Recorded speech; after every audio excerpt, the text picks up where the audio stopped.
is there any belief or conclusion or assumption or claim that you're not open to changing your mind about? I'm not open to changing my mind about. Is there one that you're not open to changing your mind about?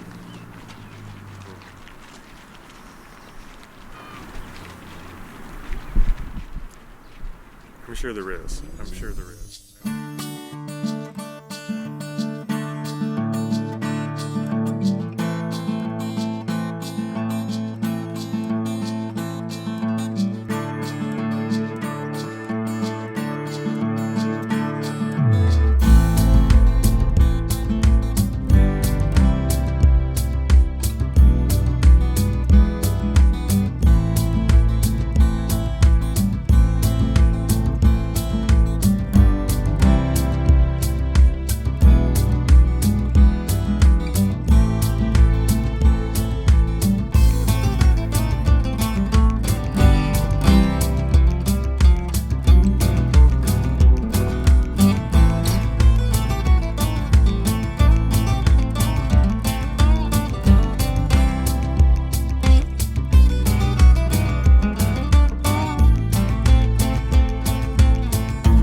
How's it going?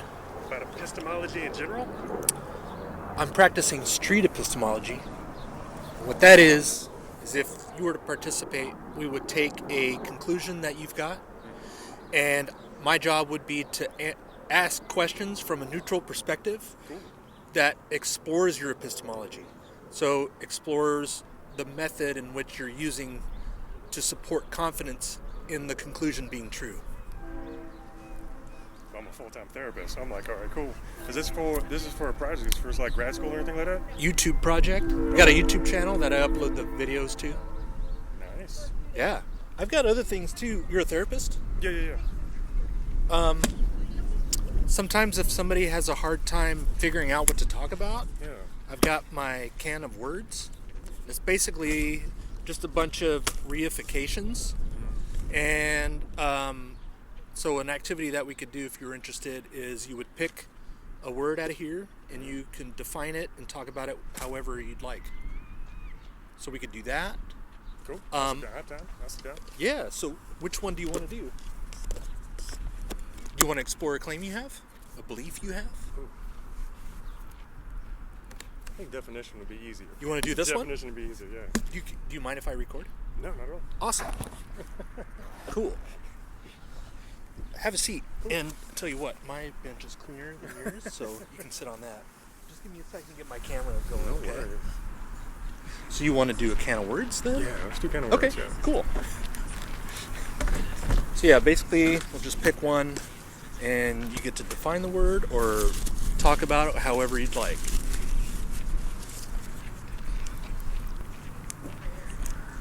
And sometimes that helps generate a claim that somebody that makes, and then we can, Ignorance. Ignorance. That's a good one right there. That's a good one. Wow. I want to define ignorance. I mean, like, the easiest definition for me to fall back on is not knowing. Not knowing. Not knowing. And What does knowing mean then? right. And my reflex for that is it depends. It's contextual, right? It's situation dependent. So for like me, I grew up in the South, right? Okay. Between the East Coast, between North Carolina and Florida.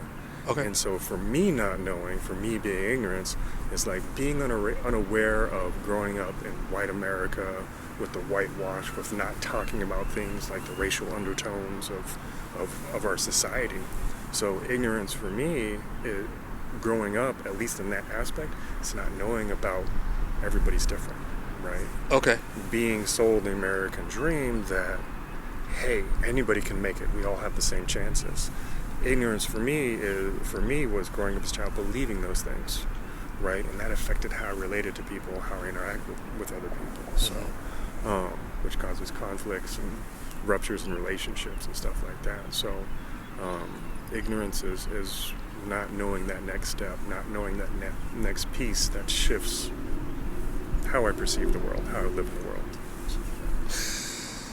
So sometimes ignorance can be based on geographics. Absolutely. Geographic, societal norms, cultural norms, religious beliefs, just the way people grow up and interact with nature in general. So yeah. Okay. So, and for like me, for the line of work I do, it's ignorance is holding on to stereotypes because they don't know anything else, right? Growing up and looking at human relational patterns like with attachment. What does it mean to be loved by somebody else? So growing up in an abusive family, right, where there's domestic, emotional, physical, just verbal abuse between parents, and a child seeing that and not seeing a lot of other examples of what a healthy relationship might look like. And so ignorance for them is not knowing that that's not the only way you get love. That's not the only way you connect with people, right? So yeah. So ignorance can have a big effect on someone's well-being. Absolutely. Yeah. I think it has an effect on all ours, everybody's well-being. I don't think you can get away from ignorance in life. I think it's something uncomfortable that we don't want to embrace, that we don't want to be, like Socrates, I know what I don't know. I know nothing. Yeah. Right, the stance from there. Yeah. Yeah, this approach, it draws from the Socratic method. Asking questions that cause people to think. Yeah. And sometimes cause people to think a little bit more deeply than they maybe would have. So it's interesting that you mentioned Socrates. Yeah. It really has a lot to do with the style of questionings that we use. Yeah. Do you have any idea about how to reduce ignorance, or how to approach it, or how to maybe curtail it?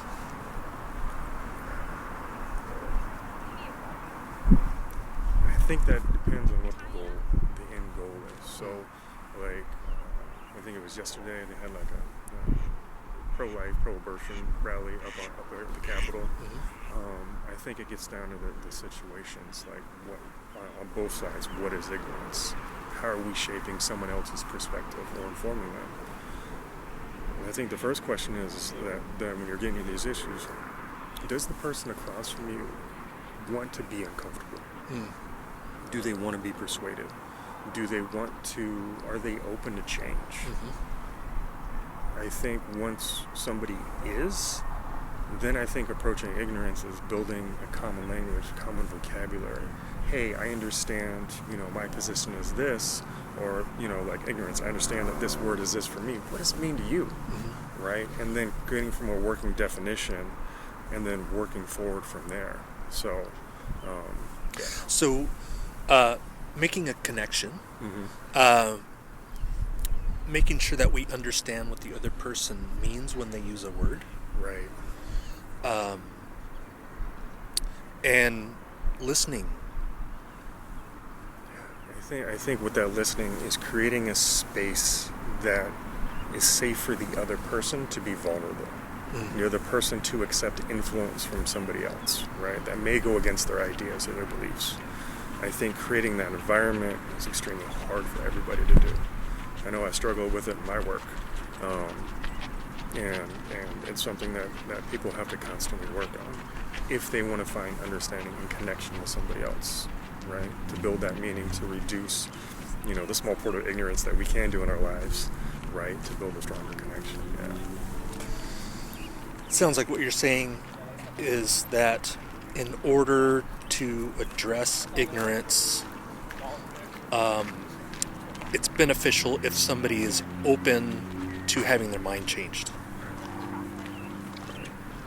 Or maybe not even mind change, but opening to listen to somebody else's views that might be different than their own, with an expectation of they don't have to change their views. It's okay just to listen, right? I think getting down to that level of personal safety for somebody, right? It's okay to listen. It doesn't mean I have to change my mind, Right. because a lot of the dialogue we have going on in today's society is, if we're going to talk, I'm getting you to change your mind. Like that's the goal that you were talking about goals earlier. Right. And if the goal is to change somebody else's mind, then how do you finish that? Well, the goal is to change someone else's mind, so why are you doing it, right? Because in and of yourself, you have your own ignorance, because, do I know what I'm presenting is the correct way to do it, right? The philosophy, the way I'm thinking about things, I'm presenting to you, is that the right way? Yeah. I have no idea, right? Are some ways better than others? I don't know. I think looking back through history and then our personal experiences in life, we can find that in a certain situation, with all the variables in play, that was the right way for that moment, and we can find trends and figure out ways or groups of people how to kind of shift thinking. But I don't know if there's an absolute right way forever, but I do know there is. Some cookie cutter ideas that go so far, right? Some methods that go so far for getting people to listen. So. How could we tell, or what would be a good way to tell that a method is better than another one? Is there a way to measure that?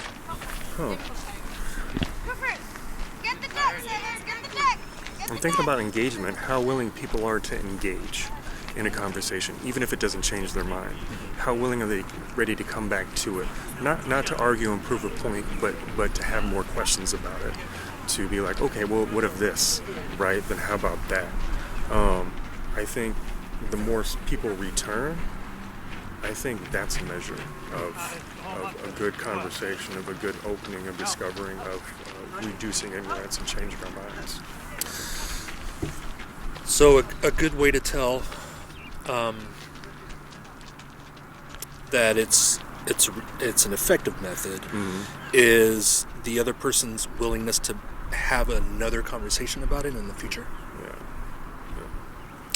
That's one of my goals here in doing this, is having that goal of having the conversation that's safe enough for them that they would maybe want to talk about it some more again. We actually have these little gears, and every time I have a conversation with somebody, they get to pick one of these colors. Yeah. And the idea is, if they see me again, they get to get another one, a different color, and they get to build out the whole set. Yeah. You're welcome to have one of these, just to kind of remind you of the conversation we had. Yeah.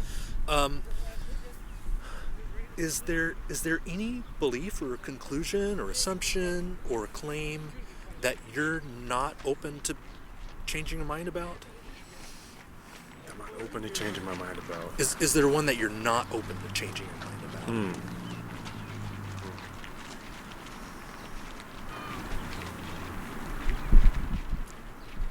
I'm sure there is. I like to stay flexible, but like with how I define science, it's like a little t, right? It's a truth we know now, and later on something might change perspective, whatever. So I know one of the beliefs that I do have that I don't want to change is that everybody should have autonomy over their own body, right? They should have a decision. That's something I don't want to change, right? So there's my line in the sand with that, right? You don't want to change that belief. Right. Are you open to changing that based on further information? Kind of like what you were talking about, science. Like the little t is what we know now. And then if other information comes about, then the scientific methods say that we should update our conclusions based on new information. So, and I'm not in any way saying that there is information that should change your mind about your belief. I'm curious as how open you are to updating your belief if sufficient information to convince you otherwise would have an effect on your confidence in that claim. Yeah, like logically and my personal feelings about being open to others, I would like to say yes. Emotionally though, like getting into those emotional tied beliefs, like no, I don't want to. I don't want to change that belief, right? Part of inside my beliefs is respect for individuals, right to choose, right? But that also runs up against all the social norms I grew up with, right? All the cultural and societal rules that I still play by, right? So, yeah, emotionally, no, I don't want to change that. I would like to be open to, but I'm not sure if I'm comfortable with that level of comfortableness of actually having to change it, right? If something presented it, like, no, it's better if people don't know, have choice over their bodies and what they can do with it. And I'd be like, I got my tattoos and stuff. I'm like, if you could have told me that I couldn't have tattoos, I'd be like, really? Yeah. Really, what does that affect, man? So, yeah. Okay. And I think that's where it branched out. I think that where, like pulling back and acknowledging, like, yeah, I'm emotional about it, right? To me, it stirs something deep inside of me. Loss of autonomy is not something I like. So, yeah. Are you good on time? Oh, yeah. Okay. Is there anything that you can think of that would lower your confidence about the belief that everyone should have autonomy over their own body?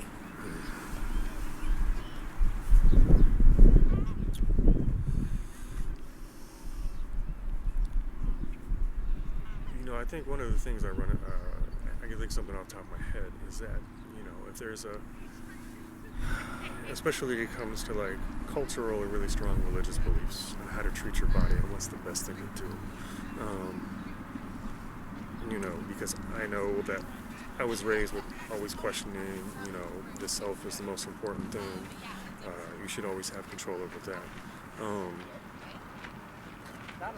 And then on the flip side, if you have religious or cultural rules or norms or societies or groups or organizations that's who somebody belongs to, and they get raised into, belief like,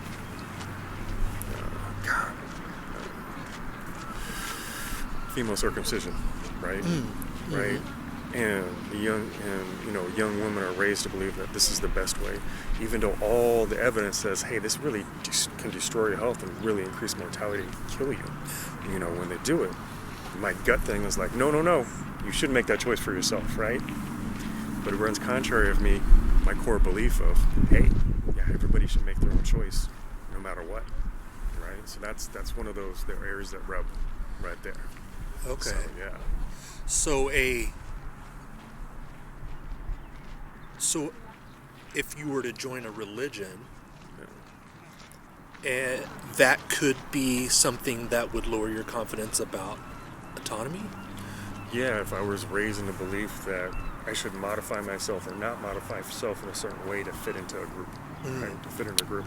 And if I didn't know any better, hell yeah. Okay. I would definitely be like, I'm older now though, right? So I'm 41 years old, so I've got a little bit of time back there. But I was raised in one of the Protestant faiths, right? So treat your body like a temple, don't get tattoos, don't, respect yourself as a person. I'm like, is that really the right way, right? So, yeah. So resistance has changed up until a point where I was like, no, I want to figure out who I am. Yeah. I should be allowed to do that however I feel, no matter what my religion says. So, yeah. So I've stepped away from the faith there with that. Got it. It sounds like maybe social motivations might be a reason to change your confidence in a belief or not. So I spent a decade and a half in the military. Pure pressure for military tattoos, right? To show your patriotism, to show your loyalty to the organization, the unit, your dedication, right? I know people that are looking at tattoos and it's like, I would have never got this if I wasn't in this situation, right? And I'm like, I feel you on that one, right? You can relate Yeah. because of the pressures that you had in your social group at the time. Yeah, the cultural norms, yeah. And people are like, well, I shouldn't. And it's like, well, you should if you want to be part of us, right? And lowering people's confidence with that peer pressure coming in and their core beliefs on who they should be, right? Cool. Do you have any questions for me? No, I think what you're doing is amazing, man. Cool. Awesome. Yeah, I really appreciate it. If you want to have another chat, you can find me on at my YouTube channel, Sound Epistemology. And like I said, Street Epistemology is the process that we just went through, and there's lots of other resources for that too. I really appreciate you stopping by. I love philosophy. I just don't get a chance to like talk to people about it a lot. Yeah, cool. Yeah. Well, yeah, if you see me again and you want to earn another puzzle piece, yeah, definitely stop by. You know, my vanity now of trying to collect tchotchkes, so I feel like I accomplished something, right? That's my achievement in life right there. Look, I got the thing. Yeah. Yeah, no, I really appreciate it. Then maybe next time we talk, maybe we can explore the conclusion that you've reached. Yeah. I think choosing the word was a nice soft opening for me, being like, I'm ready to talk about my beliefs and why I believe the way I do, because it does come out in the way I speak. So yeah. And good luck with your practice. Cool. Appreciate it. Thank you. Do you practice here in town, or? I'm working with a local, one of the community healthcare agencies, but I'm moving to private practice this summer. So, Okay, cool. Yeah. Awesome. Yeah. Good luck with that. Yeah. And you're cool if I record this? Yeah. Okay. I'm not sure if I asked that on record, so I like to make sure that I have that. Yes. He has permission to put my ugly mug out there and like do whatever he wants with the clips, because I can't control that. So yeah, it's cool. Yeah. This is information you wouldn't get out of me if I wasn't at a bar or something. So we're good. Cool. I appreciate it. Thanks, man. Take care. Enjoy the rest of the day. You too. Yeah, you want to talk about it too, don't you? You believe that all treats are good, don't you? It's really coming down.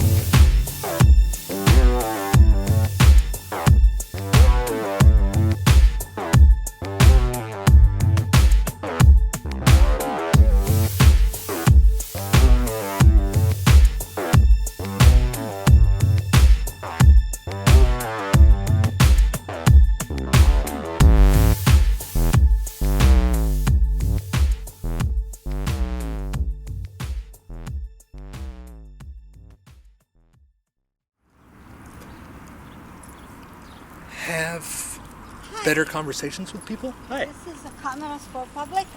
I'm sorry? I said this is a set of camera for all of us. I'm currently recording, yes, right now. Oh, really? About what? I'm having conversations with folks using Street Epistemology. Epistemology. What is that? Epistemology is the theory of knowledge, how we arrive at conclusions. How do we know what we know? That's what epistemology How is. do we know what we know? Yeah, so we're exploring that. Oh, good. Yeah. Have a good luck. Thank you. Feast or famine around here. Yeah. Yeah, so we're talking about goals. Yes. Having better conversations with people, encouraging critical thinking. I think that beliefs affect people's behavior, and that affects the rest of us. And so if I could encourage my community to maybe think more deeply about how they arrive at the beliefs that they hold, it's likely that we'll have a better world. Which community in particular?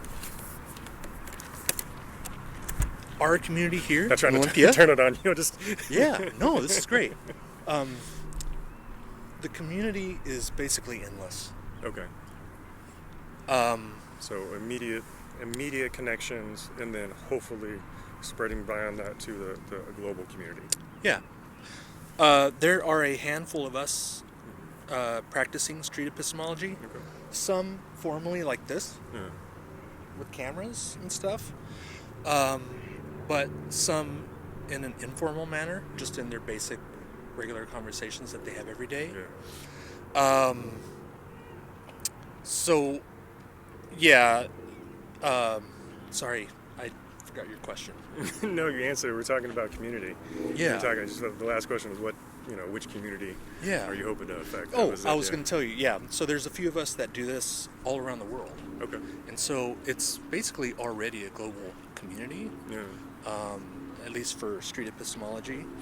You can find a bunch of videos online already. Okay. I've got my own YouTube channel called Sound Epistemology. Okay. It's huge at sound. And that's basically my expression of this dialectic. Okay. So, yeah.